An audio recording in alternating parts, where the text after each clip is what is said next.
Well, Frank, the party's over. You had a good 3 years. My mother always said to me, David, when you were born, they broke the mold. Oh, you know what? Maybe it was true. I am one of a kind. But when Lucille was born, yeah, they really broke the mold. Yeah, Lucille was her own person for sure. She didn't care to play by the rules. It wasn't important to her to follow what everybody was doing at the time, or even what she was supposed to be doing at the time. While her 3 younger sisters were busy getting married and starting families, from what I understand, my mother, she was living a pretty nice lifestyle. She waited a long time to get married. They traveled around the country, wearing cashmere sweaters to the theater, fancy restaurants, even moving out of state. I suspect when the news came that she was pregnant with me, it might have went down something like this. Honey, about that deposit on the Porsche. I mean, it had to have been a drastic lifestyle for both of them. Well, my father made it 2 years with this change before he had enough. My mother tells me the last thing he said to her before getting in his car and driving across country, Lucille, you'll do just fine. I cannot even imagine what it was like for her at that time of her life. But you know what? She did whatever mother would do. She did whatever it took. My first memories of a small apartment that she moved us into to be closer to her mother and sisters. It was a really nice place. The ceilings, yeah, they only leaked when it rained. I remember buckets catching the dripping water throughout the house. Well, it wasn't too long after she met Frank, and the best thing that ever happened to us, by the way. If anybody ever thought that Frank didn't deeply love and adore my mother, think of this. He went on a second date after meeting me. Let's just say, and my Aunt Rose may confirm this, as a child, I might have misbehaved a couple of times. Just a couple. The greatest gift my mother ever gave me was the opportunity to know my grandmother. She was really worth knowing. Now keep in mind, this was the ex-mother-in-law, the mother of the son that abandoned his responsibility and left my mother high and dry with all financial burden. She certainly didn't have to, but I'm very thankful she did. This was the epitome of a selfless act. Well, all right, hold on. There might have been a small ulterior motive. Maintaining a relationship with her meant a built-in free babysitter every weekend. You know what? Everybody won.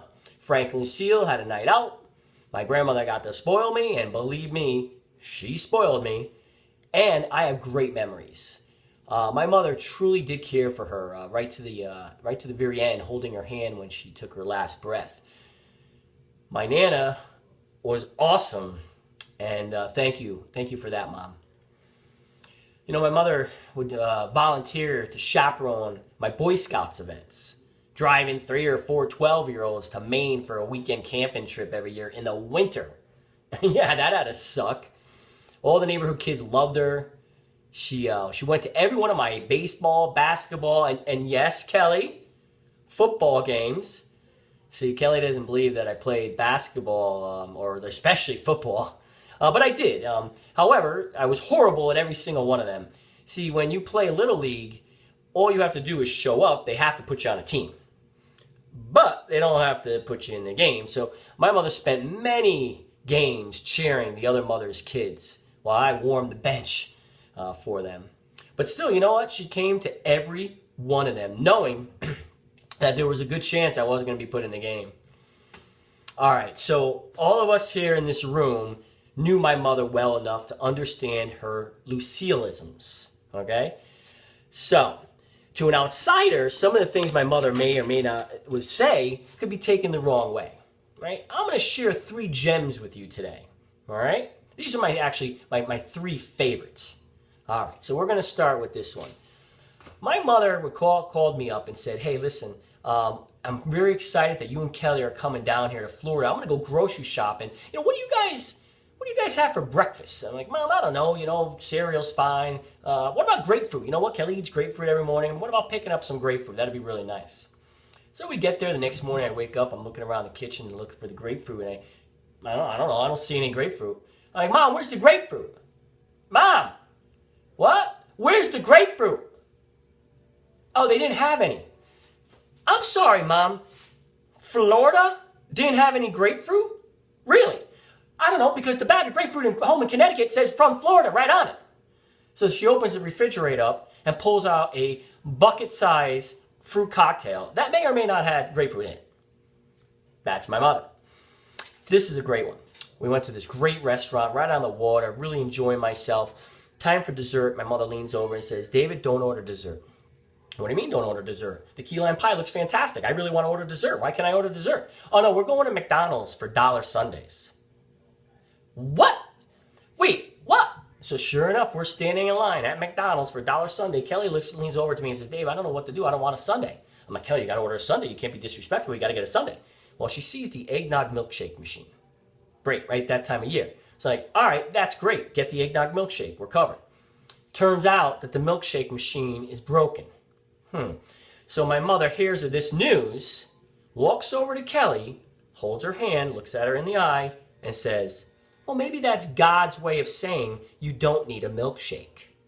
Now, okay, all right, to an outsider, you're like, oh my God, she called Kelly heavy. No, she didn't. She just wanted to condolence her that she couldn't have a milkshake. I saved the last one. This is the best one for me. I love this one. Mothers all have pictures throughout the house of their family and their friends and all the activities throughout the years. My mother was no exception. Her refrigerator was filled with them. So one day, on one of our visits, I'm looking at the refrigerator and I see Frank sitting by the pool with what appeared to be wearing a sweater vest. Like, that's odd. By the pool in Florida with a sweater vest? I'm like, Mom, what's Frank wearing in this picture? My mom turns to me and says, oh, that picture. Oh, Frank looked a little heavy, so I took a pen and drew a shirt on him. I'm sorry, what? Yeah, I drew a shirt on him. She drew a shirt on Frank because he looked heavy. I'm like, well, what about taking the picture down if you didn't like the picture? Oh, no, I like the picture. Those are Lucilleisms. Mom, you will be deeply missed. I love you. And rest in peace.